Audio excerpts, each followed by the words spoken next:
अष्टभार्या मतलब 8 पत्नियां। जिनकी 8 पत्नियां हो उनको प्यार की क्या कमी है ना।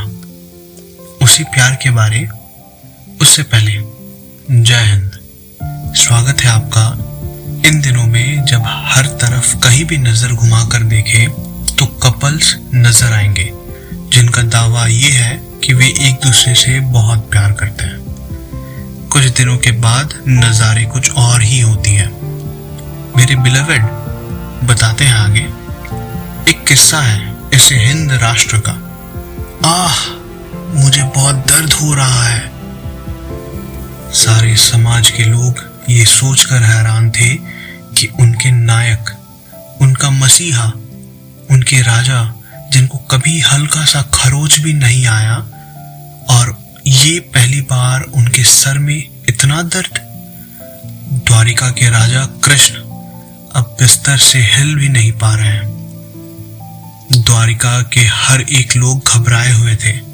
सबने यही फैसला किया कि नारद मुनि को बुलाया जाए, यही सोच करके कि शायद उन्हीं के पास इस समस्या का समाधान होगा। अब कृष्ण जो हर समस्या का इलाज निकालते हैं, अब उन्हीं को इलाज चाहिए। नारद जी पधारते हैं सबके बुलाने पर, उनके हाथ में वीणा और चेहरे पर मुस्कान के साथ। अब सब उनके चेहरे की ओर देखते हुए ये सोच में थे कि कोई तो इलाज मिलेगा। नारद देखते ही बोलते हैं, कृष्ण को सर दर्द है, इसका बस एक ही इलाज है। सब बेसब्री से इंतजार करते हैं ये सुनने के लिए कि क्या है इलाज। अगर कृष्ण से प्रेम करने वालों के पैरों की धूल उनके सर पर रखी जाए तो। सबके चेहरे पर कंफ्यूजन था। खैर, भक्तों के पैरों की धूल उनके परमेश्वर के सर पर। यह देखकर नारद जाते हैं अष्टभार्या के पास और कहते हैं, मेरे प्रिय महारानियों, अगर आप लोग थोड़ा सा अपने पैरों की धूल। क्या? असंभव, ऐसा कभी नहीं हो सकता। हम अपने पैरों की धूल अपने पति, अपने परमेश्वर के सर पर नहीं दे सकते। अगर ऐसा किए तो हमें नर्क जाना पड़ेगा। ये सही नहीं है। ऐसा करने से तो मानो हम उनके सर पर अपने पांव रख रहे हैं। नहीं, हम ये नहीं कर सकते।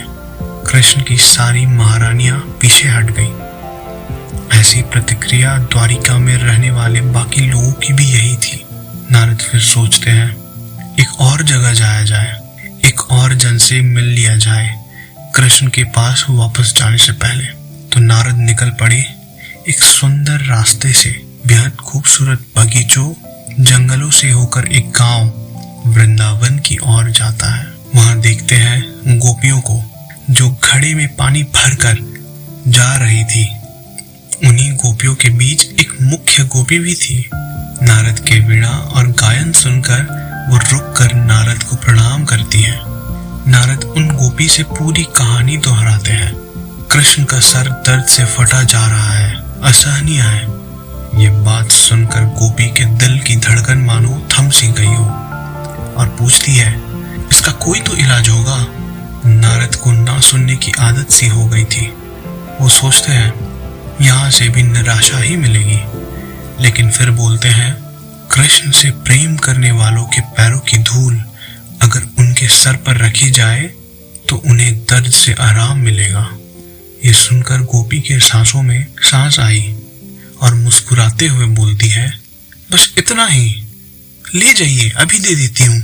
वृंदावन की पवित्र मिट्टी उनके पैरों में लगी हुई अच्छे से निकालकर उनको सौंप देती है और कहती है, आप ये ले जाइए और परम प्रिय कृष्ण के सर दर्द का उपचार करिए। नारद आश्चर्य होकर गोपी को देखते हैं और कहते हैं, अगर आपका ये उपचार उन्हें दे दिया जाए तो ये हर तरफ से संभव है कि आपको नर्क में ही जाना पड़ेगा। गोपी मुस्कुराते हुए कहती है, आप बेझिझक ले जाइए, मेरे परम प्रिय कष्ट में है। नारद पूछते हैं, गोपी, आपको नर्क में जाने से भय नहीं है? गोपी कहती है, इससे कोई अंतर नहीं पड़ता। जब तक मैं जानती हूँ कि मेरे भगवान की पीड़ा कम हो जाएगी, मैं खुशी खुशी नर्क में रह लूंगी। अब नारद वापस जाकर गोपी के दिए हुए अपने पाँव के धूल कृष्ण के सर पर लगाते हैं और कृष्ण को उसी समय आराम मिलता है। वह गोपी जो घड़े से पानी लाते समय कृष्ण का नाम जपती थी, जिसके सर से लेकर कंधे से होकर बालों की एक मोटी सी चोटी थी, जिसके सुनहरे चेहरे पर प्रेम की मुस्कान थी, उसके हर एक मुस्कान में कृष्ण की छवि थी, उसके हर एक सांस में कृष्ण की ध्वनि थी, माथे के बीच मांग में सिंदूर की एक लकीर थी। इससे पता चलता है कि वह एक ब्याहता थी, समाज के हर एक नियम से परिचित थी, लेकिन उसे उन सब से क्या, वह तो कृष्ण की राधा थी। आप इससे क्या निष्कर्ष निकालते हैं? कमेंट सेक्शन आपको इजाजत देती है, लेकिन लाइक करना आपके हाथ में है। उन्हें सेंड करिए जिनसे आप निस्वार्थ प्रेम करते हैं।